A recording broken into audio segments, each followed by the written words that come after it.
I think as NBA fans, we always want to go for the big names when it comes to the trade market. Like right now, everybody wants Kevin Durant. A bunch of teams are interested in Donovan Mitchell. And everybody wants these types of players with giving up the least amount of things as possible. But in reality, trades are tough. Sometimes you got to give up a player you really like. Or maybe you realized, hey, the guy we signed a couple of years ago to all this money really isn't worth it. Let's try to get him off our books. But we're going to have to maybe include some draft picks or some young prospects to get him off of our books. Today, we're going to go over one trade opportunity for every NBA team that might make the fans feel a little uneasy, but it might be something necessary that the team needs to do to get better in the future. So shout out to Greg Swartz and Bleacher Report for putting this together. The cutthroat trade every NBA fan base hates to think about. Let's see what they got. Starting off with the Atlanta Hawks, moving Onyeka Okongwu for more win now help. Okay, I'm not mad at this, even though I like him as like a young piece for this team. If they want to start to be better ASAP, I'm not mad at it. The only thing I'm iffy about the Hawks is I'd rather keep him and get rid of Clint Capella. Clint Capella to me has not looked like the Clint Capella of years past. The rim protection necessarily isn't there. I know he is under contract for the next 3 years, but I'd rather stay young and build up off Okongwu and get rid of Capella. I don't love this for the Hawks, I'll be honest, but it makes sense because you probably can get some good stuff back for him because he is a younger player. Boston Celtics trading Jaylen Brown before unrestricted free agency. This makes so much sense to me. Jaylen Brown, we've talked about this at length before. He's been in trade rumors before, even the Kevin Durant stuff. He's a guy who can go out and get a bag. I don't know how much money the Celtics will have or be willing to pay him when it comes time for his unrestricted free agency. I can see a world where he doesn't want to resign, maybe simply because he feels that the Celtics disrespected him by always putting him in trade rumors. Another big thing to talk about here is likely Brown won't sign an extension off of next season's salary when he could potentially get a supermax in 2024, depending on how he plays. I get it. The Spurs were in a similar situation as DeJounte Murray, and that's why they traded him to the Atlanta Hawks. I understand it, and it'd be cool to see Jaylen Brown on his own team. This one that I like, this one makes a lot of sense to me. Brooklyn Nets getting less than Rudy Gobert like trade for Kevin Durant. Rudy Gobert, what Danny Ainge and the Utah Jazz did with the Rudy Gobert trade basically made it impossible for the Nets to trade Kevin Durant if they're going to keep the same type of return that the Jazz got for Rudy. Because Jazz got all those picks, they got players too. I don't see a world where the Nets get even more than what the Jazz got. I know Kevin Durant's a better player. I know Kevin Durant's worth it, but it's a matter of our team's really going to give that up. That's a big question mark. For reference, for people who don't know, the Timberwolves gave up 4 first-round picks. 3 of them are unprotected, a first-round pick swap, and some young players. And it's very similar situations in terms of how many years they got left on his contracts. Rudy got 4 years left. KD has 4 years left, but KD is coming off of some injury history. He is 33 years old. I think you can get something similar to the Rudy Gobert trade. I don't know if you're going to get more than the Rudy Gobert trade. So Nets fans, you might be a little mad when you get the tweet from Woj saying the Nets traded KD for, instead of the 7 picks that everybody's been talking about, it's like 3 or 4 picks and some solid players. Charlotte Hornets giving up draft capital to move Gordon Hayward's contract. I'm happy this is here. I really think the Charlotte Hornets need to get rid of Gordon Hayward. This is no offense to Gordon Hayward. I don't think he's a bad player, but he is somebody who has been riddled with injuries these last couple of years with the Hornets. And if you ask me, he's not a guy who fits in the Hornets timeline age-wise. Gordon Hayward could be that guy, but as you see right here, talking about his injury history, since he signed his 4-year, $120 million extension in 2020, he's only played 93 games. And he has 2 years left on his contract. I would love to see him go somewhere else just for the Hornets' sake. But to get rid of him, you're going to have to include some draft picks. And I don't know if they want to do that considering they are a young team. And they could potentially try to get more young players in the draft and keep building up a young team. But I do think they need a vet. I just don't know if Gordon Hayward's that vet. Chicago Bulls moving Patrick Williams in a panic trade. I know Bulls fans aren't going to like this. Bulls fans are high on Patrick Williams. I think he's solid. He's a really good backup for them. And I know Bulls fans are high on him. And honestly, he fits pretty well. He's a good shooter. I like his fit with this Bulls team, but I can also see with the re-signing of Zach LaVine, with still having DeMar DeRozan, I can see this Bulls team being like, hey, Patrick Williams is a really good piece. He's probably our best trade asset. Let's try to move him to make us better now. Cleveland Cavaliers, a Colin Sexton sign and trade. Free Colin Sexton, bro. Cavs, it's obvious that you guys don't really want him, in my mind. You got Darius Garland. You're bringing back Ricky Rubio. It's obvious that you guys don't want him. And I'm not mad at it. It's not that Colin Sexton is a bad player, but if you got Darius Garland and we just saw what the type of season they had before their injuries, they have the future. They have their future. Darius Garland is their future. You don't need Colin Sexton anymore. So see if you can make a sign and trade happen. Send him somewhere else and get some nice pieces in return. Dallas Mavericks, Luka Doncic being the next superstar that wants out. This is tough for Mavericks fans, considering we all know, hey, I'm saying Luka's top 5 in the league in my book.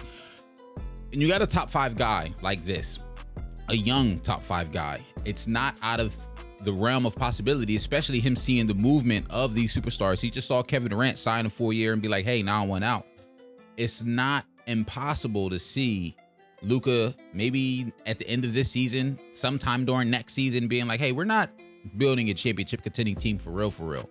The Mavericks got to make some moves to make this not be a reality for them. Another good thing to point out that's really interesting here, they talk about the fact that they just lost Jalen Brunson for nothing. They talk about the fact that they added Christian Wood, but he only has a year left on his contract and he doesn't want an extension based on his current salary because he won't get as much money. If he plays better, he'll get more money, obviously. So he'll be an unrestricted free agent this summer, so they could potentially lose him as well. And the team has some good role players, but you also got to remember the West is tough.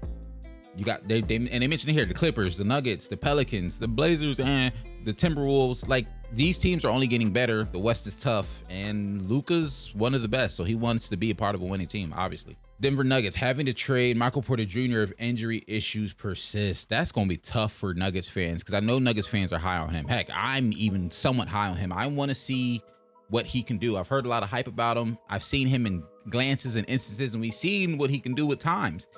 I think he has the opportunity to be a really good player. He has the opportunity to be an all-star caliber player in this league, but he's got to stay healthy. And if he can't stay healthy, you got Jokic on your team. You have to continue to build winning team around Jokic. We saw what he could do this past season without Michael Porter Jr. and Jamal Murray, 2 of his best starters on his team, not even there. So if he's going to continue to be out because of injury, you might want to move off of him. But the issue is teams aren't going to want to give up a lot for an injured guy. So they might even have to package some of their own picks just to get him off their books to move in a different direction. Dang, he's already missed basically half of the games of his career, his entire rookie season. And got to remember, he's coming into the beginning of his basically $180 million max extension. They would have to, like I said, they would have to give significant draft compensation or young talent to move him, which would suck. Detroit Pistons getting pennies on the dollar for Killian Hayes. Wow. I kind of see what they're saying here. They have until October 31st to decide if they want to pick up his 4th-year team option. But he hasn't really played up to expectations. He was the 7th overall pick in 2020 and 6 points, 4 assists on 37% from the field, 26% from the 3. The defense is there, so it's definitely some value there. Maybe a team wants a savvy defender who can play make a little bit. But considering Cade's there, they just picked up Jaden Ivey. Alec Burks is now an addition. I don't know how much burn he's going to get in terms of playing time. So we might not even get the opportunity to see him prove that he is a better player because they might not even give him that much burn. Golden State Warriors, an inevitable salary dumping move. This is going to be interesting. We talked about this one recently with Draymond wanting the max. We talked about the fact that they have to extend or figure out how they want to pay Wiggins and Poole, Draymond, Clay. They already are a luxury tax heavy team. That's crazy. The team's luxury tax bill could reach $450 million in the next few seasons amid rising contracts and no extensions. I don't think it's going to get to that. I think they're saying it would be like that if they kept everybody. There's no way their owner is going to be paying $500 million in luxury tax. That's impossible. Right now, they're paying $158 million in luxury tax, which is crazy. The Warriors have a lot of tough decisions to make. They're breaking it down right here, how much money the guys they have on their books are going to make. Wiseman's at $12 million, Looney's at $7 million, Kuminga's at $6 million. And heck, Kuminga and Wiseman, we really haven't even seen that much of. Looney, honestly, if you could keep him, I'd keep Looney. He somehow proves that Looney looks like one of the best centers when it comes to the playoff time. If you can get rid of Wiseman, Kuminga, they have good talent, but I don't even know how much it's going to bring down your luxury tax bill, considering you still got to pay Wiggins, Poole, and Dre. The Warriors have a lot of tough decisions to make. Houston Rockets, a Kevin Porter Jr. trade if no contract extension is reached. You know what's crazy? I'm not even mad at this because as much as I love Kevin Porter Jr., it's not even a knock on him. He's definitely talented and he's a very, very good catch and shoot guy, but he's not a real point guard, at least not to me. The Rockets need a point guard. They don't have a real point guard. They got 2 combo guards that kind of just try to figure out the playmaking. I would love to see them get a real point guard that can work alongside Jalen Green. Indiana Pacers using Russell Westbrook to go full rebuild. trade for Westbrook and then buy him out? What are they saying here? As the Indiana Pacers continue to rebuild, rumors about the Lakers using Russell Westbrook's salary to potentially acquire Buttle Hill and Miles Turner. I keep hearing this. I don't see it really happening, to keep it a bean. Like, unless the Pacers really do just want to go full rebuild, which they alluded to that they wanted to. They said they wanted to get rid of Miles Turner when they were talking about trading Turner and Sabonis. They went with trading Sabonis. Miles Turner is still there. Apparently, they don't want him either. To me, it does. If I'm the Pacers, unless you just really, really, really want to just say, whatever, rebuild for nothing, I guess that makes sense. And you buy out Russ. Or either that, or you just let him run out his contract and he's just off your books anyway.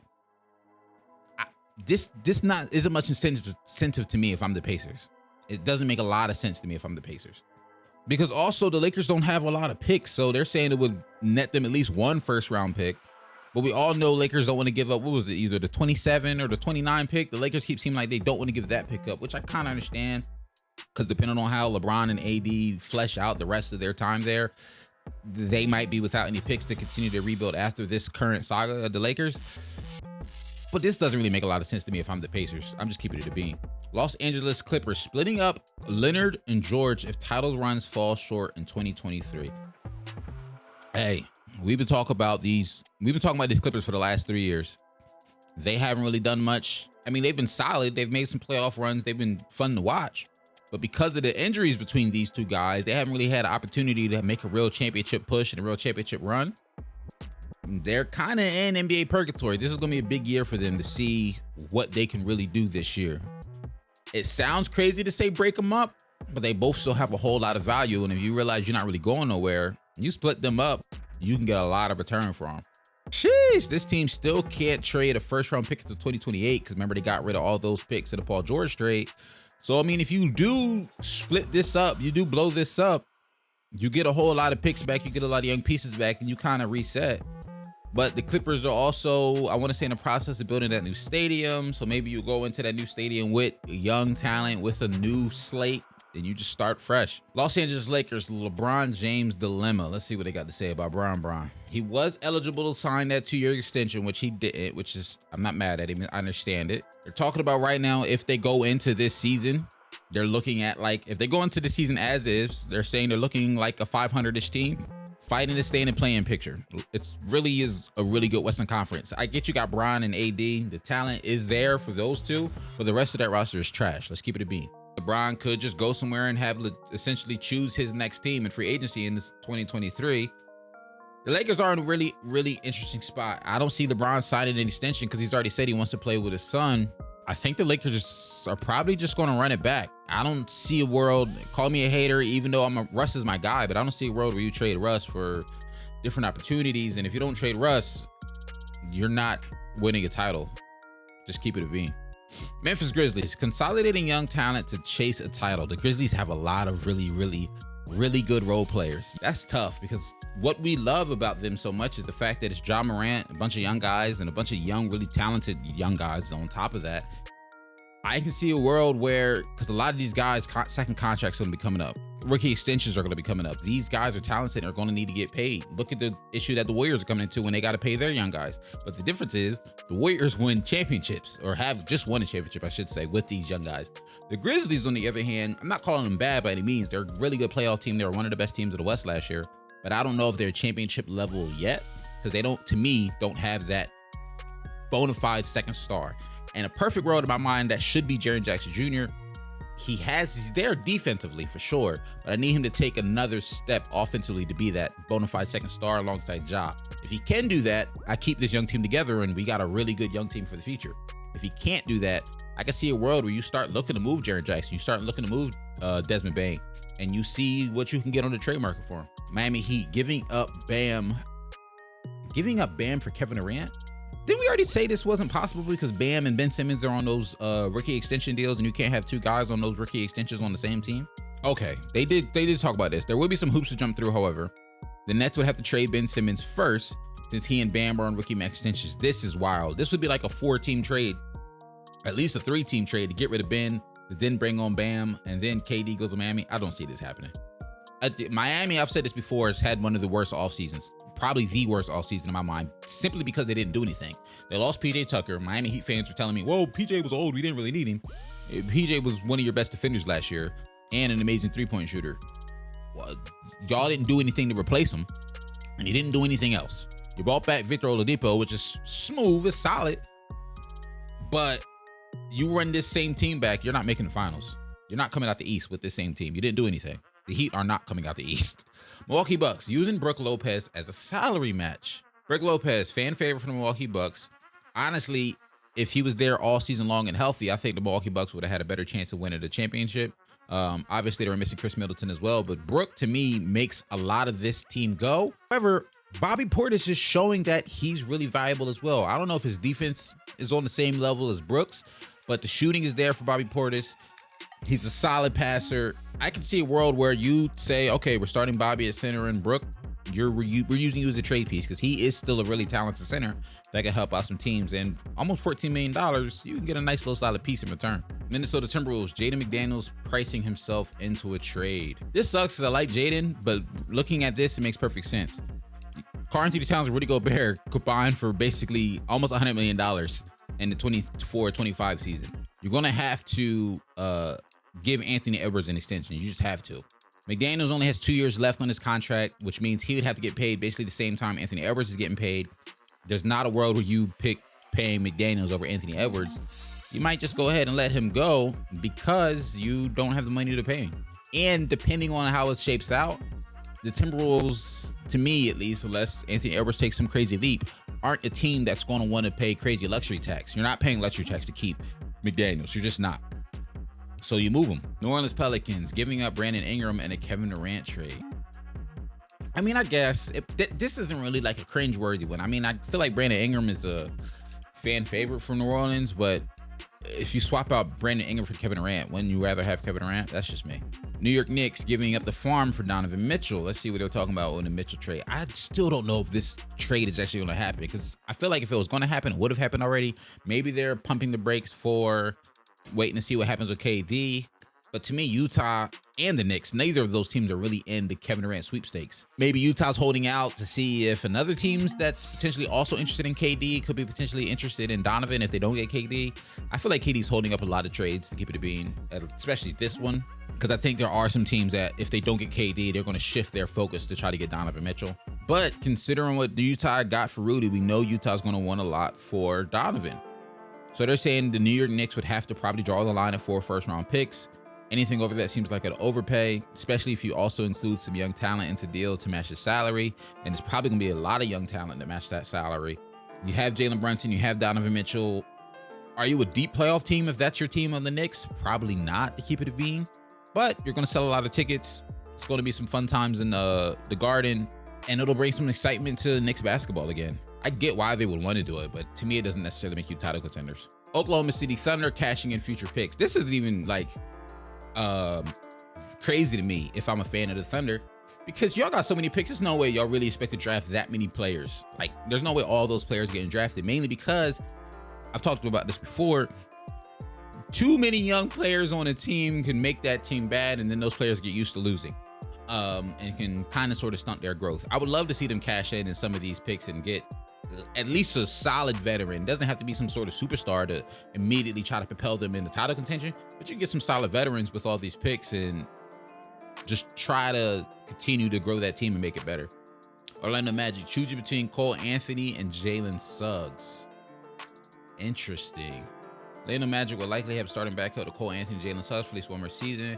Two of the most talented guards on the roster. True, I can see a world where we see some Fultz potentially breaking into that starting lineup, though. I'm high on Markelle Fultz this year. I think he could low-key be in conversations for MIP. Mark my words. Philadelphia 76ers. Future of Tobias Harris and Matisse Thybulle. I'm going to tell you right now, as a Sixers fan, this is not something that's going to upset us. Sixers fans have been wanting Tobias Harris traded for a long time. It's not because his production is bad, because a lot of us feel like it's an overpay. I understand why we had to do the contract. I've talked about it countless times. We couldn't have lost him and Jimmy after trading for everything, so you overpaid Tobias because Jimmy already wanted out. Matisse, I love Matisse. A lot of Sixers fans love Matisse. His defense is obviously all NBA level. He's one of the best wing point of attack defenders in the league. He does nothing on offense. He's an absolute complete negative. If he can just turn into a 33% 3-point shooter on like 3.5 attempts a game, he can't even do that on a consistent basis. If he could have just given me that and turn into a smart cutter, he'd be so valuable in the NBA. But as of right now, he's a huge offensive liability, but one of the best defenders in the league. He's a real enigma. Like, the duality of Matisse is crazy. But the conversation is, if you ask me, if you do take Tobias Harris, it's going to include a lot of picks, and Tobias is probably almost always going to end up being packaged with Matisse, because Tobias in a lot of people's minds is an overpay.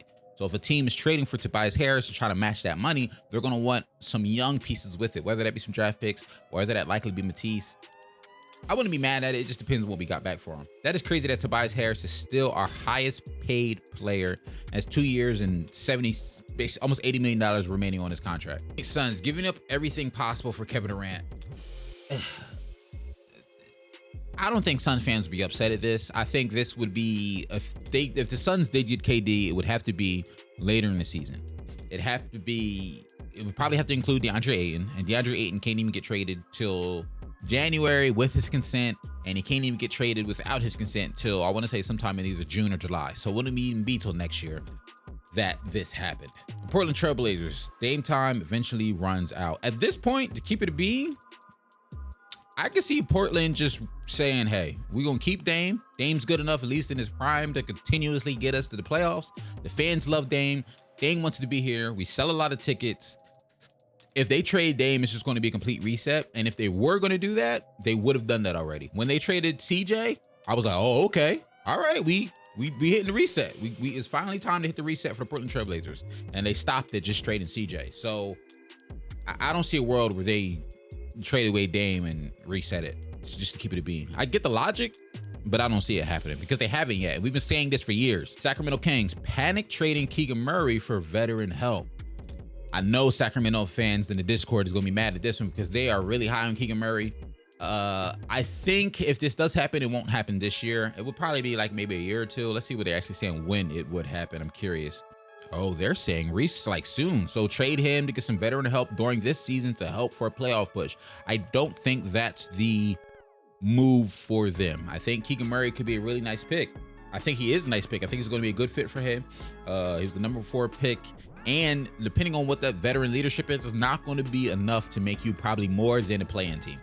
So if I'm the Kings, I think they could be a play-in team by keeping Keegan Murray. So you might as well keep the young guy, let him develop, see what he turns into, and then go from there. I would not trade him just to maybe more so solidify your spot in the play-in. That's not smart to me. Oh, San Antonio Spurs, the impending fire sale. After trading DeJounte Murray, I wouldn't be surprised at this. The Spurs, they've had a history of making the playoffs and being this great team for literally like a 20-year stretch. Every now and then, it's time to hit the reset button. And I think the Spurs, it's okay to hit the reset button. It's fine. It's time. Toronto Raptors include Scottie Barnes in the Kevin Durant trade. This is another scenario where I know Raptors fans love Scottie, but once again, it's Kevin Durant. If you can get Kevin Durant for Scottie, I wouldn't be mad at it, especially because the Toronto Raptors already have a bunch of rangy, long, lanky guys who could play really good defense. They're already a really good defensive team. I mean, I know Scottie was a big part of that, but what Scottie brought defensively, Kevin Durant basically doubles offensively. Utah Jazz, the looming Donovan Mitchell to New York trade. We kind of sort of talked about that. I get it. I don't even think that's a bad thing. I think Jazz fans, if the trade was going to happen, I think they'd be ready for it. The Jazz have been one of those teams in the last couple of years who are one of the best teams in the regular season, but when it comes to the playoffs and the game slows down, we see the flaws in their system very, very easily. Washington Wizards, the inevitable Bradley Beal trade that he now controls. There's no, I mean, I guess, because Bradley has a no trade clause in his contract. He just signed his $250 million extension. If he wants to go somewhere, it'd be up to him because I'm fairly certain, let me double check, but I'm fairly certain he does have a no trade clause. Yeah, new no trade clause means Beal has to approve any potential trade. I think that would be just up to him if he wants out. But I've talked about this before. Me and my wife, we randomly watch Bradley Beal's family's vlogs. His wife is a vlogger. We watching it. They literally just had a baby this past week. They have this huge house in Washington, D.C. area. They love the D.C. area. I don't see a world where, unless he decides he really wants to be like, hey, I want to win a championship. But I've said before, Bradley's not really a guy to me who needs to win a championship for his legacy. He's one of those guys who I think the fans, the super fans who watch the game during this era are going to remember him probably for a long time. But I don't know if he's going to go down as one of those guys that like we're telling the kids about 30 years from now. But he still is a really good guy. But I don't think he needs to win for his legacy. Bradley, I'm taking that money and I'm staying there, and I'm going to be one of the best Wizards players ever in like Wizards history. Wizards fans are going to remember him forever, probably. So that's all 30 teams. Some of the trades I like, some of them I didn't like, but it just goes to show that sometimes trades are not easy, and sometimes you got to give up some of your favorite players to make your team better, or it's just sometimes inevitable because you can't afford to keep everybody, because there's got to be some checks and balances in the NBA. If you made it this far, you already know what I'm about to say. You're a real one. Like the video, subscribe to see more, and I'll catch you in the next one. I'm out. Peace.